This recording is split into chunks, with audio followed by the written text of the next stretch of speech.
Green revolution term का इस्तेमाल आधुनिक तकनीक और उपकरणों की वजह से कृषि उत्पादन में हुई वृद्धि को कहा जाता है।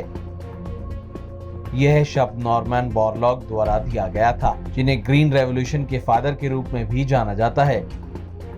1943 में भारत दुनिया के सबसे खराब खाद्य संकट में से एक बंगाल के अकाल का सामना कर रहा था।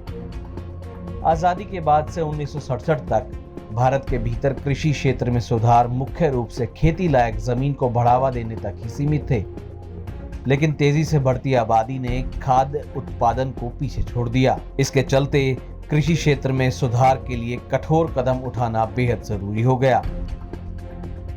इस कार्य के लिए भारत सरकार ने प्रसिद्ध कृषि वैज्ञानिक एम.एस. स्वामीनाथन को भारत में ग्रीन रेवोल्यूशन शुरू करने के लिए बोला।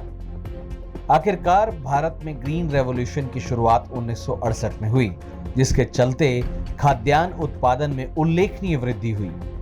यह कृषि क्षेत्र में उठाए गए कुछ जरूरी बदलावों की वजह से संभव हो पाया, जैसे कि उच्च उपज वाले बीजों का इस्तेमाल, साल में 2 बार फसल उगाने का निर्णय, फर्टिलाइजर्स, वीडीसाइड्स और पेस्टिसाइड्स की उपलब्धता, मशीनरी का परिचय और भारत के खेतों की सिंचाई प्रणाली में सुधार।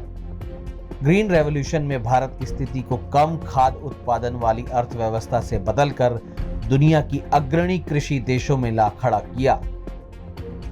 हालांकि यह कुछ नुकसानों के साथ जरूर आया, जैसे कि कृषि भूमि में बायोडायवर्सिटी की कमी, मिट्टी की गुणवत्ता में गिरावट और जानवरों और मनुष्यों दोनों के लिए स्वास्थ्य संबंधी खतरे।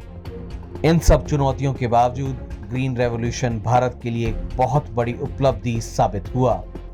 इसने देश में लगातार बढ़ती आबादी के लिए खाद्य सुरक्षा सुनिश्चित करने में अहम रोल निभाया।